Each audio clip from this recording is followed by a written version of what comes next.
हमारा भक्त है, और जो पुराने भगत हो जाते हैं वो थोड़े ढीले पड़ जाए कि उनको सुखी हो जाता है। उन्होंने लड़की की शादी कर दी, लड़की भी नाम ले रही थी, 6 साल हो गए बच्चे ना हुए,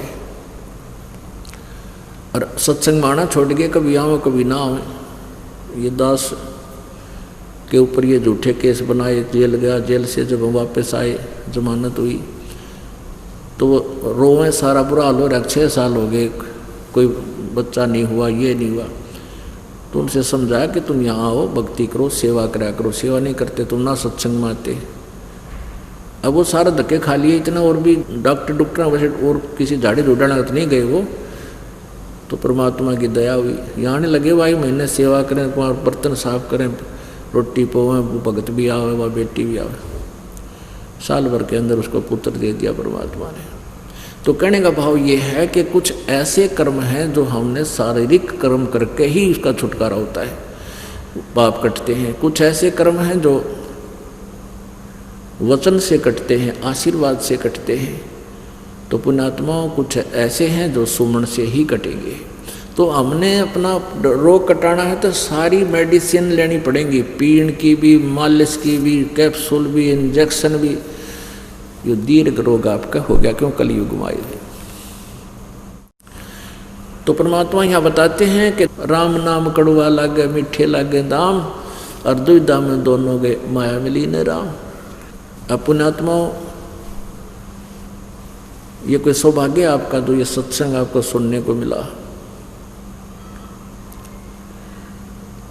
अब परमात्मा क्या बताते हैं कि सत्संग के अंदर आने वाले पुण्यात्माओं को सबसे बड़ी बाधा होती है लोक लाज। और लोक लाज में आकर के आप भगवान से दूर हो जाओगे तो परमात्मा आपकी मदद नहीं करेगा। लोक लाज की कोई भी मर्यादा आपने अहम महत्व नहीं देना है, क्योंकि वो शास्त्र विरुद्ध हैं, वो मैन मेड है, वो आदमी की बनाई हुई है। और जो परमात्मा का विधान है हमने वो स्वीकार करना, यदि परमात्मा से लाभ लेना है तो। अब क्या बताते हैं परमात्मा? कहते हैं लोक लाज ना कीजियो, निर्भय हो रहिए, ये मन साधों दीजिए तो गोविंद पाइए। अब जैसे मीराबाई एक ठाकुरों की लड़की थी, आज से 600 वर्ष पहले लगभग ठाकुर लोग अपनी बहू बेटी बहनों को बाहर नहीं जाने देते थे, पर्दों में रखा करते थे, और स्वयं खेतों में काम करते या वैसे बाहर नहीं जाने देते थे, वो अपनी बेइज्जती मान्या करते हैं। अब मीराबाई कोई ऐसा हंस था, काल ने इसी जगह फिट कर दिया कि ले करिए भक्ति, अब तुझे कौन करने देगा भक्ति। इस परमेश्वर की बच्ची थी, आत्मा थी कबीर जी की। तो वहाँ उसको ऐसी जगह जन्म दे दिया कि वो घर से बाहर नहीं निकल सके थी। लेकिन संत और भक्त ये उल्टे नहीं हट्टा करें। संत, सिंह और सूरमा ये अपने जिस उद्देश्य पर चलते हैं उसको पूरा करके दम लेते हैं। तो मीराबाई को जब जाने लगी मंदिर में, घर वाले भी नाराज होते थे, माँ भी धमकाया करती थी, पर वह नहीं मानती थी। और भी बहुत से कहते थे कि मीरा तो मत जाया कर, तेरे बारे में पता नहीं लोग के कहे हैं। तो मीरा यही कहा करती, भाई मत ईब तुम चाहे बूंदी कहो चाहे गुंडी कहो, अब मेरे तो मन में समागी भगवान की भक्ति में छोड़ नहीं सकती। तो पुण्यात्माओं इसी प्रकार हमने इस परमात्मा के मार्ग पर चलने के बाद संसारी लोगों को नहीं देखना। अब मीराबाई को जब परमात्मा के महिमा का ज्ञान हुआ, पहले तो मंदिर में जाती थी, मूर्ति पूजा करती थी, फिर भी उसको बहुत से लाभ होते थे। जैसे एक बार उसको विष पिलाया गया, विष पिला दिया तो भी मीरा मरी नहीं, और जब तक वो केवल श्री कृष्ण की भक्ति ही करती थी। और एक बार उसको सांप भेजा गया उसके पास, उसके देवर ने, क्योंकि पति की मृत्यु हो गई थी शादी के उपरांत।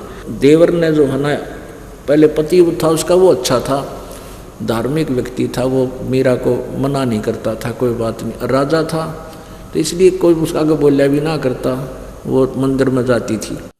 फिर मंदिर में जाना, उसके पति की मृत्यु के बाद उसके देवर ने बंद कर दिया, वो उसको राज्य प्राप्त हो गया। वो इसलिए कि हमारी बेइज्जती होती है, हमारी विधवा भाभी जो है मंदिर में जाती है, लोग पता नहीं क्या क्या कहेंगे, इस लोक लाज में आकर उसने अपनी भाभी को यानी मीरा बाई को पहले तो समझाने की चेष्टा की, नहीं मानी तो उसको जहर दे दिया। जहर तो भी ना मरी। एक बार एक सपेरा बुलवाया उसको गारडू के तू एक ऐसा सर्प दे दे, इसको मार, इसने खा ले बेरा ना पट्टे। लोग ने सोचे सर्प न डस ली, ऐसा ही किया गया। एक सर्प क्या था, उस राणा के पुत्र का जन्मदिन था, सब रिश्तेदार इकट्ठे कर रखे और उधर से उसने सर्प मंगा लिया, ये सांप गारडू से भी ऐसा ला दे।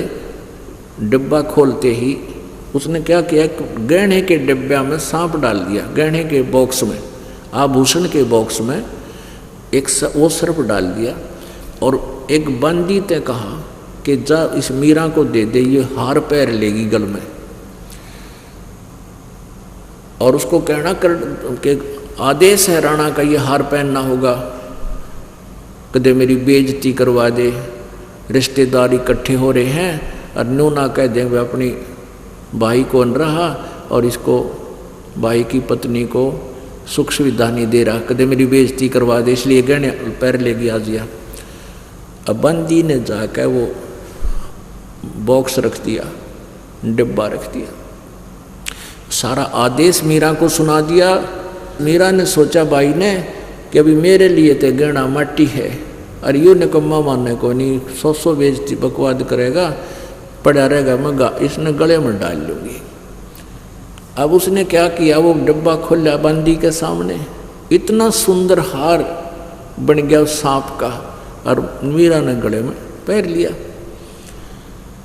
और वो आ लिया साथ साथ कि वो तो मरली होगी और सांप वहीं निकलना जा वहीं रोक लेंगे, रोड़ा मचा दूंगा, शोर मचा दूंगा, बाजियो बागियो, सांप लड़ गया, सर्प लड़ गया और इसने सारे रिश्तेदार आ रहे, मेरा शक भी ना होगा कि इसने मरवा दी। ऐसी राजनीति से उसने ये कर्म किया था। वो साथ साथ आ गया, आकर देखा मीरा तो हार पहने बैठी और बंदी चली गई। अब वो राणा कहने लगा, यू हार कितने लाई तू, इसलिए मंदिरों में जाती थी, मुझे पहले शक था तो बदमाश औरत है, ये कहाँ से लाई तू ये हार। मीरा क्या आँखों में पानी आ गया कि आपने तो भेजा था, अब ना पैरूँ तो तू ओ मारे और पैर लूँ तो अब देख मेरे साथ क्या कर दिया। आपने भेजा था इस बक्से में और वह बंदी लाई थी कि ये हार मैंने भेजा था, कहाँ आपने भेजा था। वह बंदी नौकरानी बुलाई, कहने लगी राणा का भी सकना हुआ कि वही बॉक्स है, ये कहाँ आपने दिया था, सीधा यहाँ ला के रखा था। उस टाइप का और कोई बॉक्स घर में नहीं था। अब पुण्यात्माओं, इस तत्व ज्ञान से हमने एक निष्कर्ष निकालना है कि मीराबाई पिछले पुण्य कर्मों से, पिछले जन्म जन्मांतर के पुण्य कर्मों के कारण आज भी पूर्ण परमात्मा कबीर जी ही उसकी इन आपत्तियों में रक्षा कर रहा था। और मीराबाई ने सोचा थी कि मैं कृष्ण जी की भक्ति करती हूँ, कृष्ण जी मेरी मदद कर रहा है। पुण्यात्माओं, ये कृष्ण जी के सतर का काम को ना जो परमात्मा किया करते हैं। कृष्ण जी अपने भांजन जीवित नहीं कर सका, कृष्ण जी के पैर में तीर लग गया, उसने जीवित नहीं कर सका। कृष्ण जी के सामने पूरा यादव कुल नष्ट हो गया, आपस में लड़ मर के कत्ले आम होगी, तब रक्षा नहीं कर सका। गीता जी अध्याय नंबर 15 के श्लोक नंबर 17 में कहा है कि उत्तम पुरुष है तू अन्य और परमात्मा इति उदारते, यह लोक त्रयम् आविश्य विभर्ति अवैश्वर है। वो परमात्मा है जो तीनों लोकों में प्रवेश करके सबका धारण पोषण, किसी के संस्कार का जो कुछ है वो भी वही देता है। हम जिस भी इष्ट की पूजा करते हैं उसके निमित्त कर देते हैं कि इसने मुझे ये लाभ दे दिया।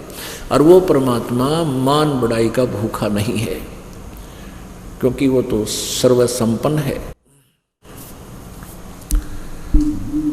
अब मीराबाई ये सोच रही थी ऐसे ऐसे लाभ मुझे मेरी भक्ति से हो रहे हैं, और परमात्मा कहते हैं सोचल छिद्र मैं करूं अपने जन के काज, गोता मारू स्वर्ग में जा बैठूं पाताल, और कह कबीर मैं ढूंढता फिरूं अपने हीरे माणिक लाल। मीराबाई मंदिर में जाती थी, उसके देवर ने खूब हंगा ला लिया पर वह डटी नहीं। और फिर उसने सोची भाई के करूँ या मारे तो मरती ना, सर्प भेजा यो आर बन गया। और बेशरम फिर भी ना मानने ने भगवान भी कोई चीज़ है, कर्महीन इंसान नहीं माना करते, बकवाद ही किया करते। अब जिस मंदिर में वो जाया करती मीरा, उसी के रास्ते में वृक्षों का अच्छा बगीचा सा था, वहाँ एक भक्त का मकान था। तो उसमें परमात्मा कबीर जी और रविदास जी चमार जाति से और कबीर जी जुलाहा जाति से। वैसे तो परमात्मा थे, फिर भी जो वर्ण था उस हिसाब से बताया जा रहा है।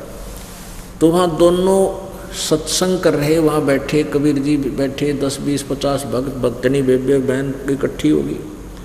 मीराबाई जो मंदिर में जा रही थी, उसने देखा कि भक्त बैठे हैं, अवश्य कोई हरि चर्चा हो रही होगी। तो पहले अपने क्रियाक्रम मंदिर में करके वो वापस आई, तो देखा कि चल थोड़ी देर विचार सुनते हैं, साधु संत दिखाई देते हैं। वो वहाँ चली गई। अब परमात्मा ने सृष्टि रचना सुनाई। वह गई थी 10 मिनट की खातिर, और लग गया उड़े 2 घंटे 3 घंटे। अब सृष्टि रचना जो सुनाई परमेश्वर कबीर जी ने, मीराबाई का तो कभी पारा आई होवे, कभी बीपी आई होवे, कभी लो होवे। फिर लास्ट में सत्संग के उपरांत मीराबाई ने कहा कि हे महात्मा जी, कबीर साहब से बोली, हमने तो आज तक ये कथा आपने जो सुनाई है, जो कहानी सुनाई है, कितना नहीं सुनी। और कृष्ण जी से ऊपर मैं तो कोई भगवान मानती नहीं। अब इससे कहो ऐसे ऐसे मेरे साथ घटनाएं घटी, मुझे बहुत लाभ हुआ, मेरा बचाव किया। परमात्मा बोले बेटी अब ठीक है, जब आपके साथ ऐसी घटना घट गई तो आप मान ही नहीं सकती किसी दूसरे को। अब इसके बारे में मैं क्या बताऊं, मैंने जो कहना था कह दिया, पर एक काम कर। मीराबाई कहती थी मुझे श्री कृष्ण जी मेरे साथ साक्षात बातें करते हैं। परमात्मा बोले बेटी तू ऐसे करिए, तो कृष्ण जी ने बूझ लिए तेरे तय भाई तेरे से ऊपर कोई शक्ति है कि नहीं। तेरा कृष्ण कह दे जब तो मान लेगी, कहाँ फिर तो मैं मान लूँगी। तो मीराबाई ने जाकर फिर अपना जैसे भी प्रार्थना की, और कहते हैं श्री कृष्ण जी वहाँ प्रकट हुए कि मीरा बोल क्या बात है, कि भगवान आज मैंने ऐसे ऐसे एक संत से कथा सुनी है, क्या ये सत्य है? पुण्यात्माओं, ये पुण्यात्मा है, ब्रह्मा भी, विष्णु जी, शिव जी, ये बहुत ही कम झूठ बोलते हैं। तो उसने कहा मीराबाई हमारे से ऊपर तो बहुत बड़ी प्रबल शक्ति है, और उसका भेद हमने भी ना पा लिया, हमने खूब तपस्या कर कर देख ली, वो नहीं मिल सकता, उसकी तो ट्राई व्यर्थ है। अब मीराबाई का धक्के सी हुई कि भाई संत कहें थे वह सच्ची है, कोई और शक्ति है, और ये कहें वो मिल रहा है, कोई न वो कहे मिल रहा है। उस दिन त्याग दिया कि महाराज आगे अगले दिन सत्संग के अंदर चरण पकड़ दिए परमात्मा के, हे भगवान मुझे रास्ता बता दो, मुझे तो मोक्ष चाहिए। परमात्मा ने बताया था कि ब्रह्मा विष्णु महेश भी जन्म मृत्यु में ये पार नहीं है, तुम इनकी असाधना करके पार कैसे हो जाओगे। कहते हैं एक का चोट से दारिया जिन मिलना दाचा, एक का बात खटक गई उस पर, क्योंकि उन्हें भगवान चाहिए था, बकवाद थोड़ी। अब वो ठाकरों की लड़की थी। परमात्मा ने सोचा सबसे, देखो भक्ति तो आम आदमी कर ले, जैसे खेती बीज दी और उसमें खरपतवार नरा उग गया तो क्या फायदा, होने नहीं देगा भक्ति उसको, खेती को। तो पहले वो खरपतवार सारा साफ करना पड़ता है किसान ने, जब वो बीज जामे बढ़िया फसल होती है। तो परमात्मा ने सोचा यह ठाकुरों की लड़की है और जात पात बहुत मान्या करें, और जरा सा भी मन में ये दोष आ गया, क्योंकि हम ऊंच नीच छोटा बड़ा ये तो हमारी यहाँ की अज्ञान सोच है। आत्मा और कोई छोटा बड़ा नहीं होती, कोई ऊंच नीच नहीं है। परमात्मा के विधान अनुसार ऊंच नीच इस विध है लोई, कर्म कुकर्म कहाँ में दोई। बूढ़े कर्म करनिया, पाप करनिया, चोरी जारी ठगी बदमाशी, व्यसन करता है, दारू शराब मांस तम्बाकू पीता है, ये तो नीच है, वो किसी जाति मजहब से है। और अच्छे आत्मा हैं जो भगवान की भक्ति करते हैं, डर के रहते हैं, चोरी ठगी नहीं करते हैं, जारी नहीं करते हैं, किसी की आत्मा नहीं दुखाते हैं, वो उच्च आत्मा है, वो किसी भी मजहब धर्म जाति से है। तो रविदास जी चमार जाति से थे और चमार का काम ऐसा था कि पशु मर जाते थे, मरे हुए पशुओं का खुद ही चाम उतारा करते थे, खाल उतारते थे। तो उनका हाथ सारे मांस में खून में धस जाते थे, कपड़े भी खराब रहते थे, नहाना धोना ऐसा था को नहीं, कोई साबुन पानी विशेष होता नहीं था, मैले कुचले कपड़े रहते थे। तो धीरे धीरे समाज में ऐसे नफरत बनती चली गई, ये तो खराब कपड़े हैं, दूर बैठ। फिर वो चमार जाति पाए कि चाहे कितने सुथरे कपड़े पहन रहे हो फिर भी नहीं, दूर बैठ चमार से। यानी इस तरह की धारणा बन गई थी। तो चमार जाति को और विशेष हेय दृष्टि से देखते थे। तो कबीर जी ने सोचा ला इसकी पूरी परीक्षा ले लेते हैं, जब भगवान आत्मा होगी तो ठीक है, ना तो बनी रहेगी ठाकुरानी, हमने के लेना देना। तो परमात्मा ने कहा बेटा जाओ। वो बोले जी मुझे मेरा कल्याण बताओ क्यों करोगा। कबीर जी ने कहा कि जाओ, वो बैठा सामने भक्त, उससे पूछ ले, तेरा वहाँ कल्याण होगा, और उससे उपदेश ले ले। अब वो रविदास जी के पास गई और प्रणाम किया कि महाराज जी मुझे उपदेश दे दो। वो तो उनकी बतलाई हुई बात थी कबीर जी की और रविदास जी की। रविदास जी कहने लगे बहन आप मेरे से उपदेश नहीं ले सकती। क्या बात कि तो ठाकरों की लड़की, मैं चमार जाति से संबंध रखता हूँ, मैं चमार हूँ बेबे। मीराबाई ने कहा महाराज मुझे नाम दे दो, मुझे कल्याण चाहिए, आप मेरे भगवान, मैं आपकी बेटी, मुझे उपदेश दे दो। अब रविदास जी ने सोचा था फटक जाएगी, जाती रहेगी। फिर उठ का आया कबीर जी के पास, अब भगवान वो तो नो का नाम दे दो, और नो बोला दे दे। फिर नो बोला मुझे तो आदेश नहीं है नाम देने का। परमात्मा बोले मैंने आदेश दे दिया तो इस लड़की को नाम दे जा। अब प्रथम मंत्र मीरा को दे दिया। वहाँ रहे परमात्मा, रह कर आते रहे, कभी 2 दिन सत्संग कर जाते, कभी 1 हफ्ता रुक जाते, फिर आते रहते दोनों जने। तो मीराबाई जो है, उसके बाद मीराबाई ने यह सत साधना की। पुण्यात्मा जैसे ये दास पहले हनुमान का पुजारी था, श्याम जी का पूजा करते थे, विष्णु जी की पूजा इष्ट रूप में करते थे। तो घर में जो भी सुख होता था, जिसको हम सुख मानते हैं, जैसे भाई लोग पास हो जाते थे पढ़ाई में, शिक्षा में, तो अपने श्याम जी को सारे तेनों का करते हैं भगवान भला हो तेरा, हे भगवान भला हो तेरा। श्याम जी ने पास कर दिया, हनुमान जी ने पास करवा दिया, भगवान श्री कृष्ण की दया होगी। तो ऐसे ही फिर नौकरी लगी, संतानोत्पत्ति हुई, उससे भी नो सोचा करते ही इन्होंने मौज मचा रखी। ये पता चला परमात्मा कहते हैं जगत का पेखना पेख्या धनी का नाम ना लेखा। इन औरों को क्रेडिट देते रहे, भगवान को तो याद भी ना किया जो सब कुछ कर रहा था हमारा। जैसे टटीरी थी, टटीरी एक पक्षी है टटीरी। उसने महाभारत कुरुक्षेत्र के मैदान में अंडे पैदा कर दिए। उसने तो अंडे उत्पन्न कर दिए, उधर से महाभारत के युद्ध का संयोग, दोनों तरफ से सेनाएं आकर खड़ी होगी। और टटीरी बैठ कर वृक्ष पर, टटीरी जमीन पर अंडे उत्पन्न करती है, थोड़ा बहुत घास फूस सा इकट्ठा करके बोझड़ी श्याम। तो उसने वृक्ष पर बैठ कर देखा, उत्तरे की दुनिया बहुत ज़्यादा जो न सैनिक आगे और अग्निबाण इनके हाथों में नाश होएगा। तब उसने पुकार करी परमात्मा से, हे भगवान मेरे बच्चों को रक्षा करना, हे भगवान मेरे बच्चों की रक्षा करना। कहते हैं परमात्मा, अब वह कौन सी किसी इष्ट न जाने थी, ना कृष्ण की पुजारी थी, ना शिव जी की, ना किसी और की। उसने तो वैसे पुकारे की थी, हे भगवान मेरे, सभी करते हैं वैसे तो, लेकिन जिसके पूर्व संस्कार होते हैं उन्हीं की रक्षा होती है।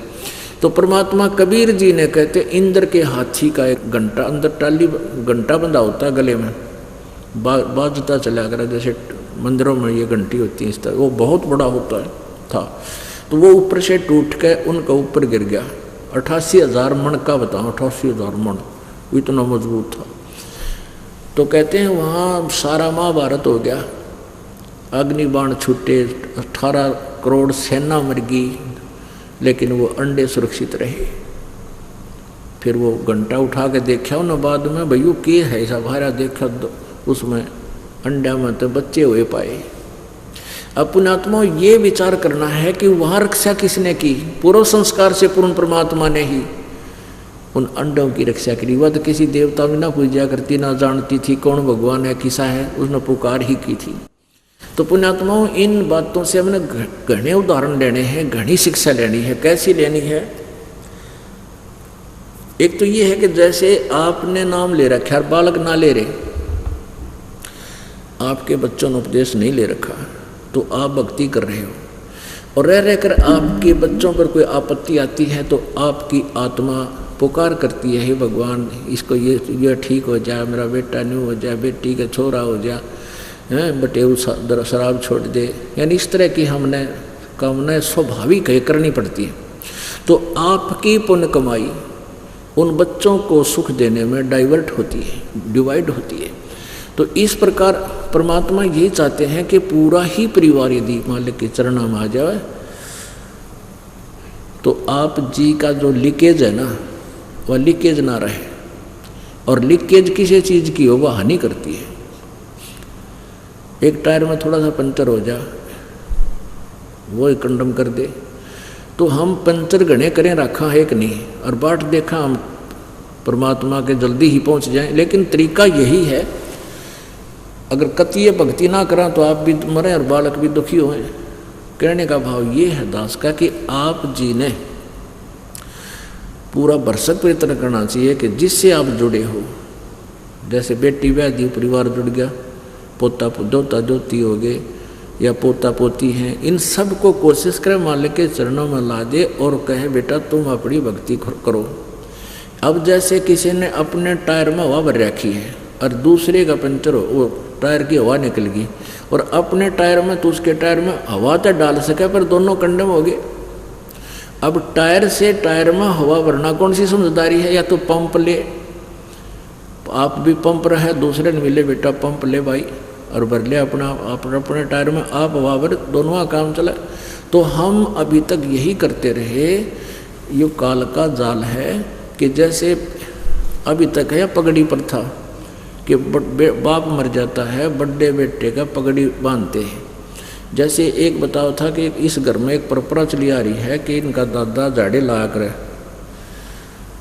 किस चीज़ के लाया करता है मेरा ध्यान को ना, और वो मर गया, फिर बड़े बेटे को दे दी उसने आशीर्वाद, और वो फिर उसकी पगड़ी बांध दी, फिर वो झाड़ी लाता है, उससे भी लाभ होने लग गया। तो क्या था कि वो मरे पाछा भूत बन के बेटे में आ जाता है, वो रही खी कमाई हुआ फिर झाड़ी जाता है अपनी पिछले जन्म जन्मांतर की, यानी कति ऐसे बैठा बैठ जाता है। तो कहने का भाव ये है कि इस प्रकार उस टटीरी ने जो पुकार की उसके पुण्य गए, रक्षा करी परमात्मा ने आके। तो ऐसे हमने परमात्मा की भक्ति करनी है और उसमें श्रद्धा से लगना है।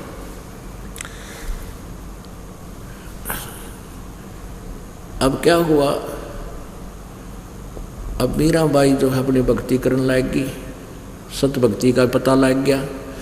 अब उधर से राणा और ज़्यादा सख्त हो गया, उसका देवर रोज़ प्रार्थना, रोज़ मतलब वो उसने ये तो छक लिया हुआ, मारे तो मरे को नहीं, इसका ट्रीटमेंट कोई मेरे पास रहा को ना, और इसने बेइज्जती घनी करवा दी।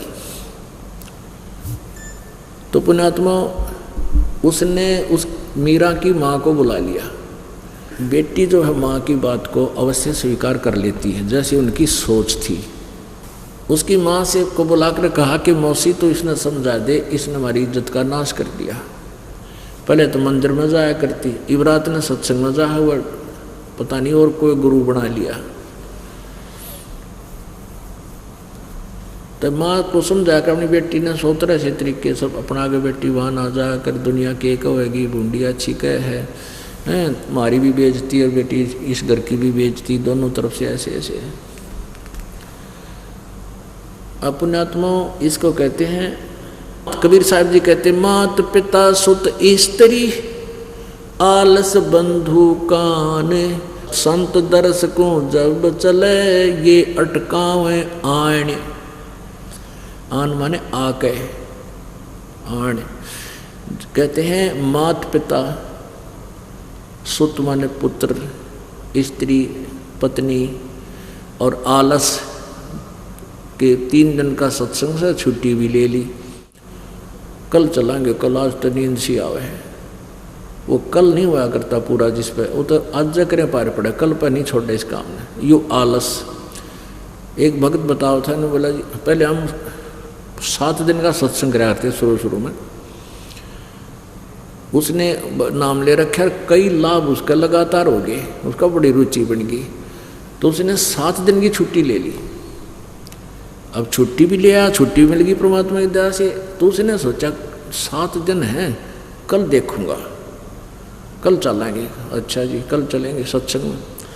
अगले दिन उसका बहन वही आ गया, बहन का बेटे पति, बहन का पति, और उसने कोई भैंस लेनी थी, कहने लगा मुझे भैंस दिलवा।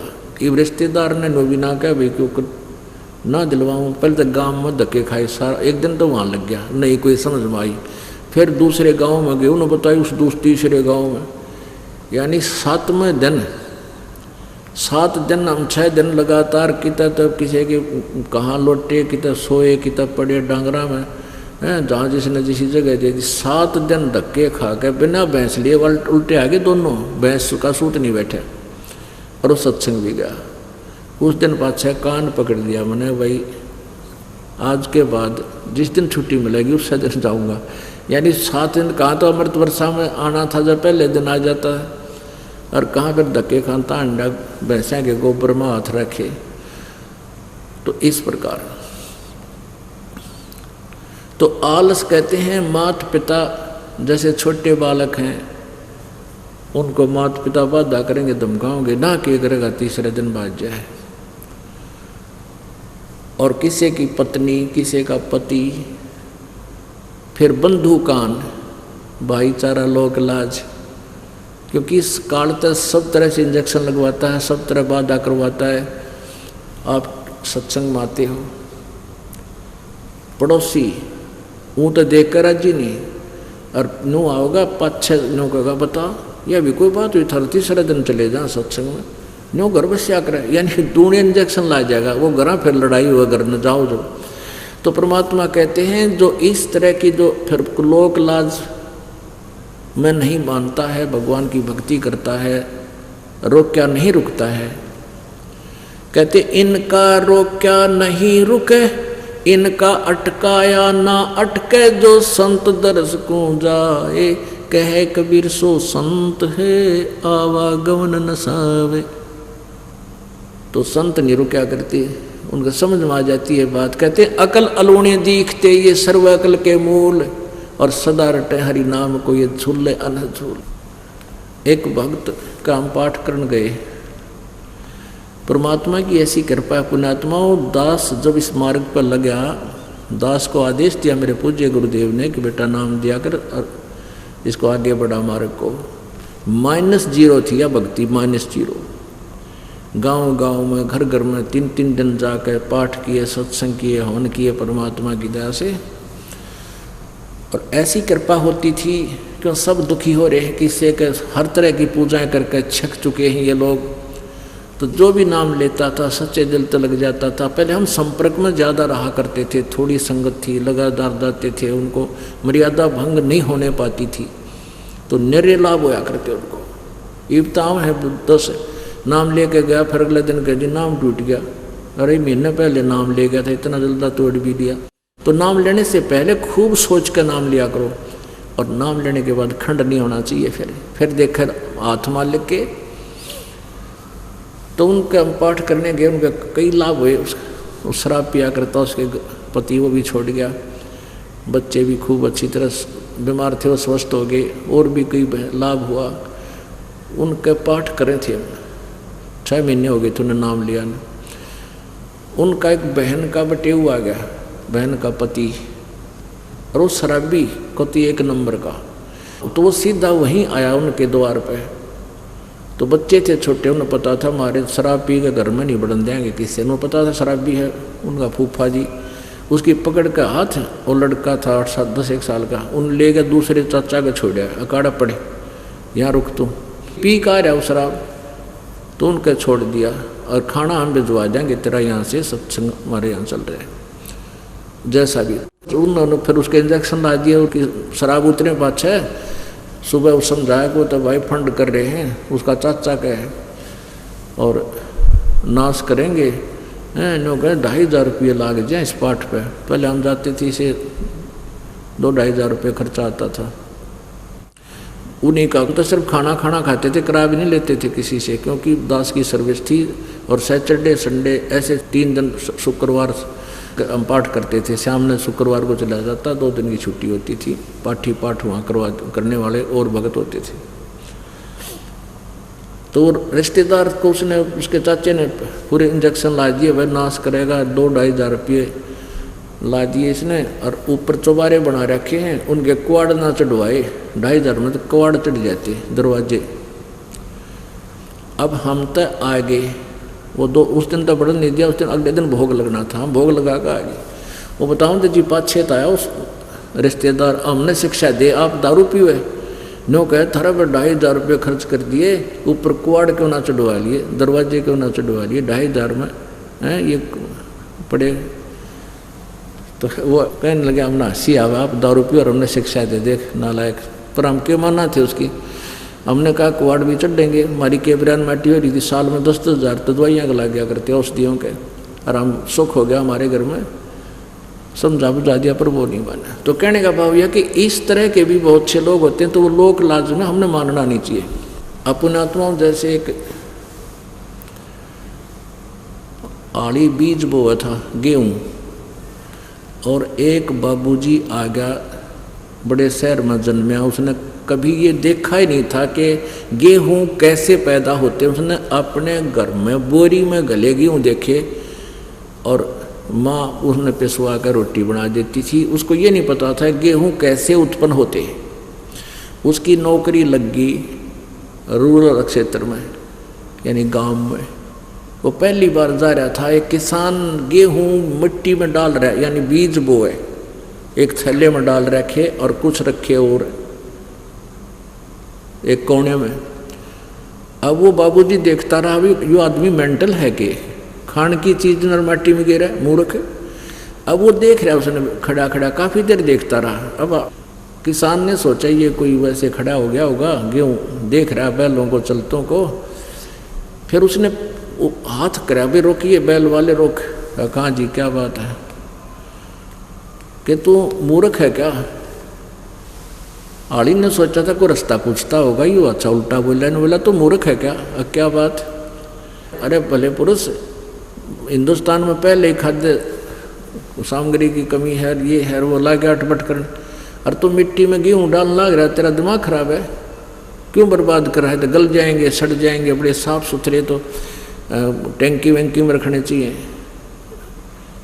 अब वो किसान तो उसने सोचा ये बंदर कितना है क्या कि बन डेख डेख।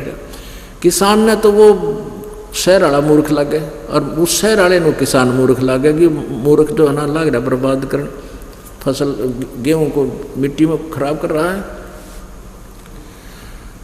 वो किसान समझ गया कि वो तकती इसने पता को ना बाबूजी ने शहर का रहने वाला। फिर उसको समझाया कि ऐसे ऐसे है भाई, अब मैं 40 किलो लाया हूँ, 1 एकड़ में बोऊंगा, और ये फिर 60-70 मन बन जाएंगे। 1 मन लाया हूँ, 70 मन होंगे इस किलो में, इस किले में। इबुआ उसका समझ में आवा नहीं, क्योंकि वो प्रोसीजर से परिचित नहीं। नो बोला ना क्यों बकावा है, नो यार माटी में गल जाएंगे, तीसरे दिन देख लिए। अब किसान उसकी क्यों कर माने, किसान कैसे माने उसकी बात को, वो चाहे ना माने किसान की, वो दूसरी बात है। फिर किसान ने कहा तो 4 महीना पाछा आइए, आपको दिखाऊंगा कैसे ये कई गुना होते। तो सारा कहने का भाव ये है कि वो गेहूँ, अब किसान तो इस अपने प्रोसेस से परिचित था, अपने व्यवसाय से, वो उसके कहने से रुक नहीं सकता।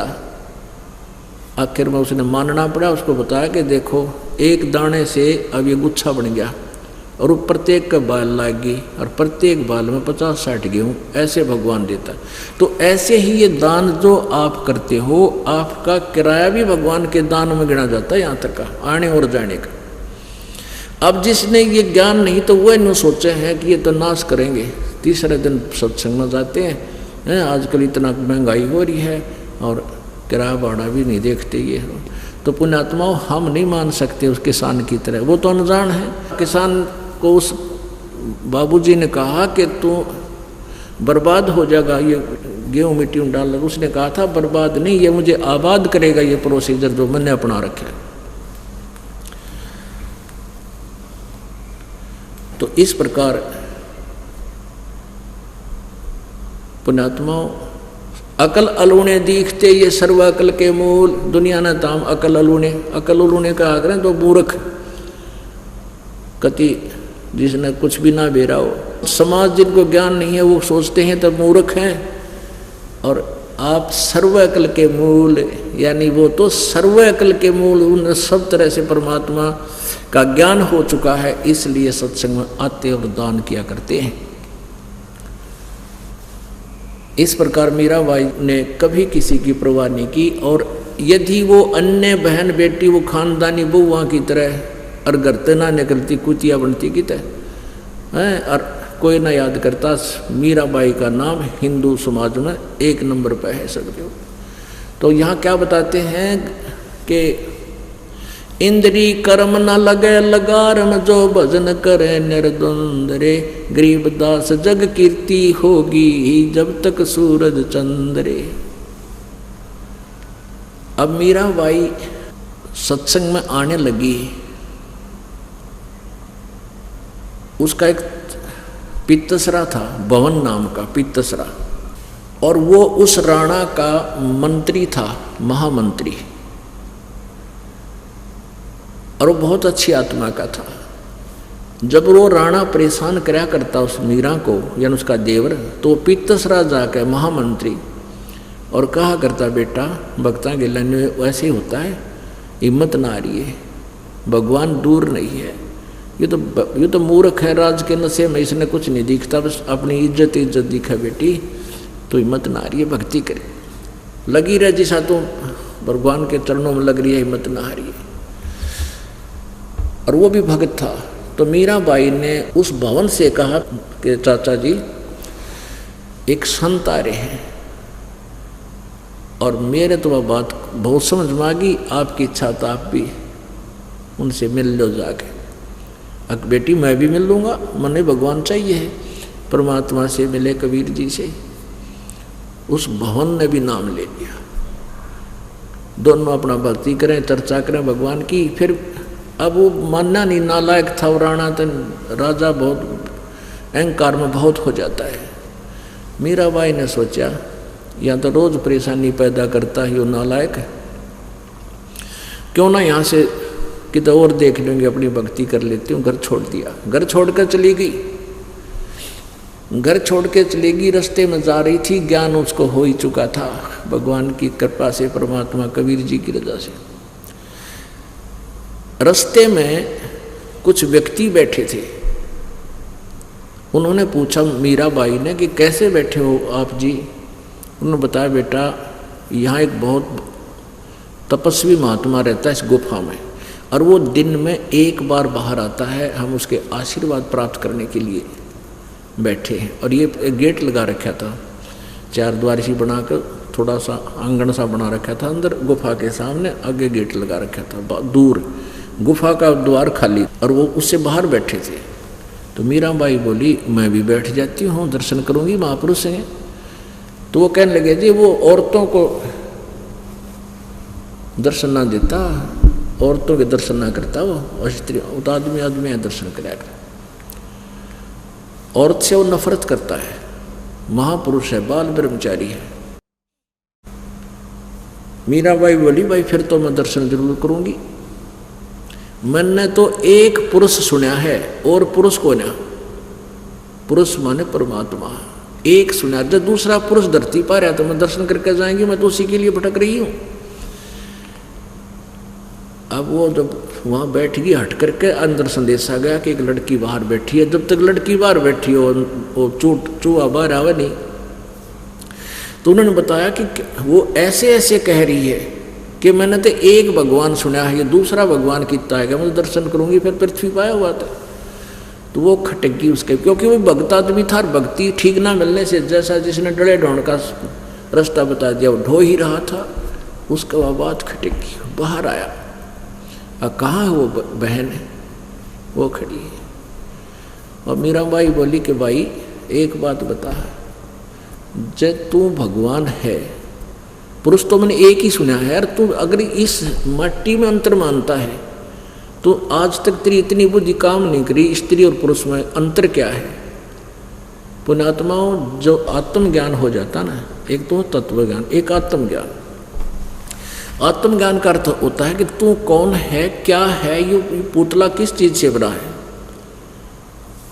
जैसे पहले हम सांग देखने जाया करते, सांग देखने जाते थे तो लड़के ही लड़कियों का रोल किया करते थे, स्त्रियों का रोल भी पुरुष ही करते थे।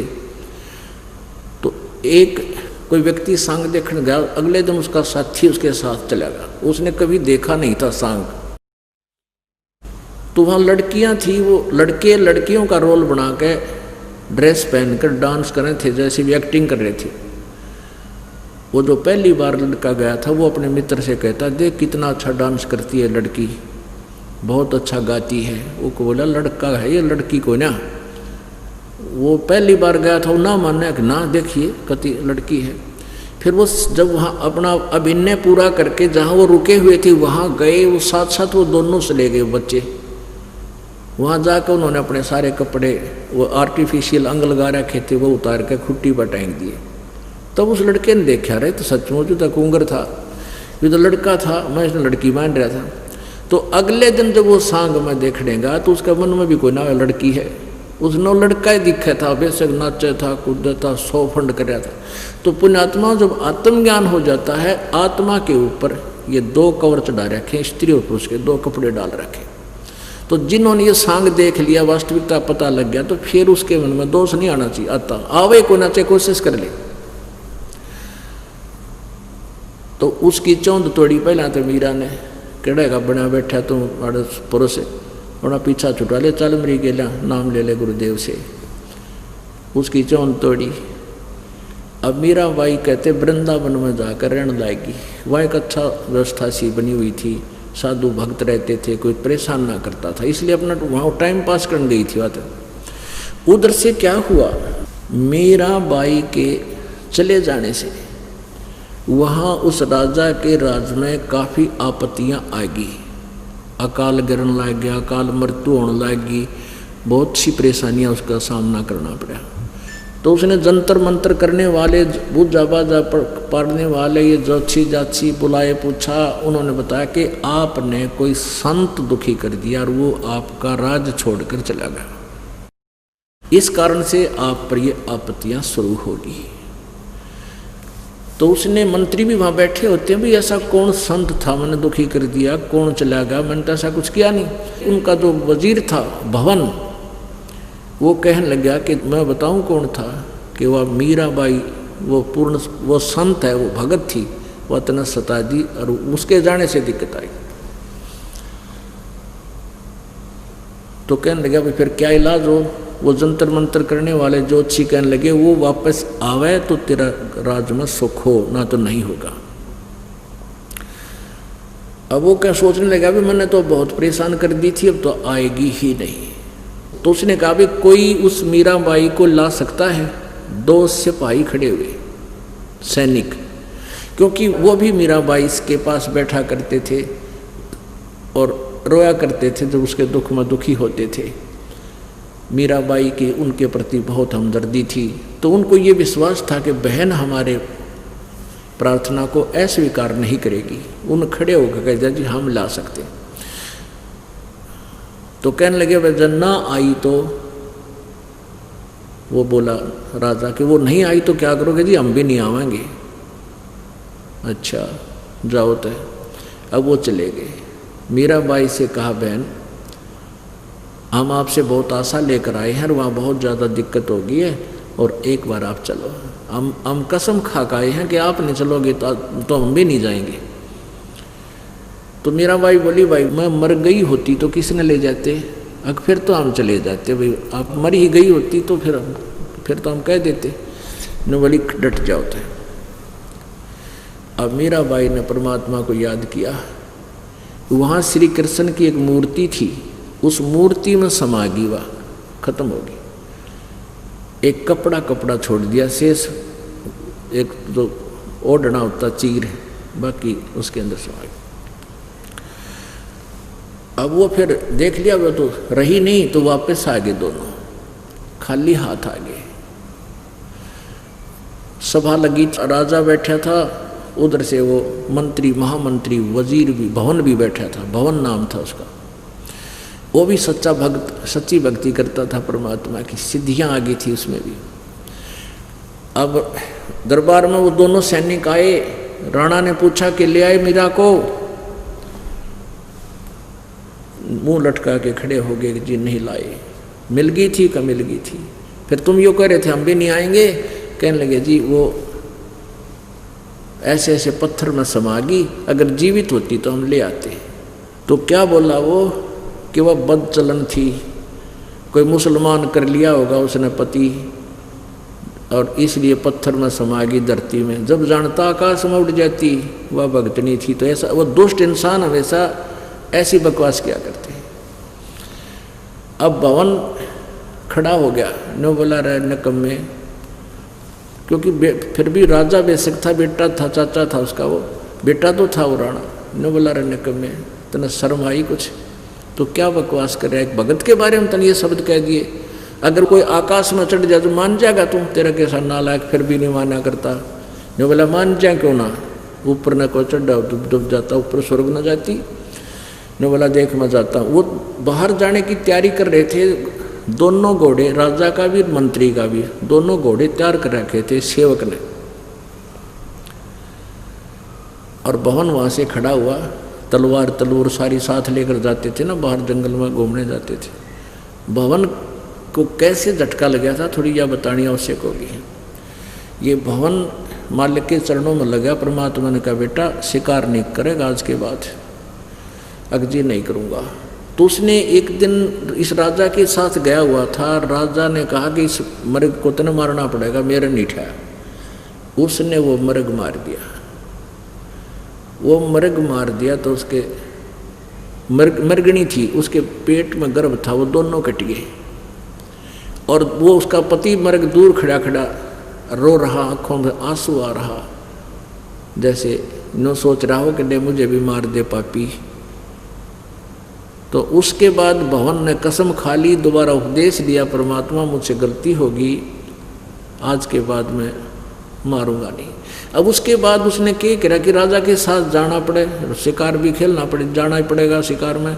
तो उसने काठ की बनवा ली तलवार और उसमें डाली म्यान में। अब दूसरे जो और मंत्री थे वो ईर्षा करते थे। वजीर और फकीर हमेशा आपस में ईर्षा रखा करें। तो उन्होंने एक दिन कान में फूंक मार दी राजा का कि यो जो तेरा वजीर है भवन, यो काठ की तलवार रखता है और आपने मरवा होगा को कभी देख लेना। अब राजा बोला भी नहीं, ये तो मेरा चाचा भी है और कॉन्फिडेंशियल आदमी है, ये बात नहीं हो सकती, ये मेरे से धोखा नहीं कर सकता। जी दुश्मन हो गया तेरा, समझ पक्की बात है। तो राणा ने कहा कि अगर इसकी काठ की तलवार पा गई आज गर्दन काट दूंगा मैं इसकी। ये फिर तो शत्रु है मेरा, मेरे साथ तो जाना पड़ता है, मेरी आपत्ति में रक्षा और कौन करेगा, मंत्री ही करते हैं। तो सबको फालन कर लिया राजा ने कि सब आ जाओ यहाँ पर, मंत्री महामंत्री सब इकट्ठे कर लिए, 20-30 जितने थे, और कहा तुम अपनी तलवार निकालो, चेक करूँगा। सीधा तो कहे क्यों करे। अब और कहा कि जिसकी भी तलवार काट की मिल गई उसका गर्दन काट दूंगा। अब भवन ने सोचा भाई तो ये दिन आना ही था, कोई बात ना, आज कट जाए, कटेगी तो, पर गुरु के वचन से घट नहीं सकता मैं। अब जब सबकी तलवार चेक करता हुआ, निकालो, वो निकाल रहे हैं, डाल लो, निकालो, डालो। जब भवन का नंबर आया ना, अब उसने पता था काट क्या ठोक रखा मैंने तो लठी में, उसने न्यू काट दिया। आय हाय, इतनी गजब की चमका लगे जैसे बिजली चमका करे, स्टेनलेस स्टील की तलवार निकली उसके अंदर से। अब सब हैरान रह गए, काट की हमने देखी, 2 मिनट पहले चेक करी इसकी, काट की थी, कैसे होगी। अब परमात्मा कहते हैं कल्पे कारण कौन है, कर सेवा निकामे, मन इच्छा फल देवेगा, जब पड़े धनी से काम। वहां धनी का काम था। अब भवन जब उसने मीराबाई को अपशब्द बोले एक भक्त को, उस भक्त पे सुने नहीं गए, भवन पे। भवन कहने लगा तू ना मानेगा भाई, जब मैं आकाश में भी कोई चढ़ जाते, मैं चढ़ता हूँ आकाश में, और तेरे जैसे राक्षस के राज में रहना भी ठीक नहीं है।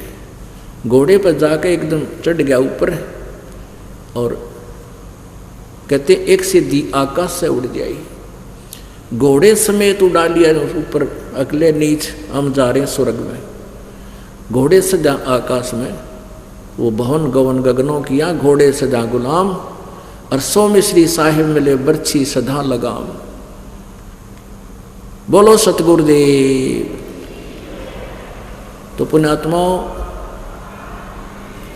परमात्मा की भक्ति के अंदर अब यहाँ भी हमने थोड़ा डिफरेंस करना है कि ये सिद्धि थी, इन सिद्धियों से भी बात नहीं बनती, लेकिन हम इन सिद्धियों से ही परमात्मा की तुलना करते रहे। परमात्मा की भक्ति ये चमत्कार दिखाना जरूरी नहीं होता। परमात्मा की भक्ति सत भक्ति सतमंत्र से ही होगा। जिसके पास सही मंत्र है उसने सिद्धियाँ की आवश्यकता नहीं, परमात्मा की आवश्यकता, ऐसे बेड़ा पार होगा। बोलो सतगुरुदेव।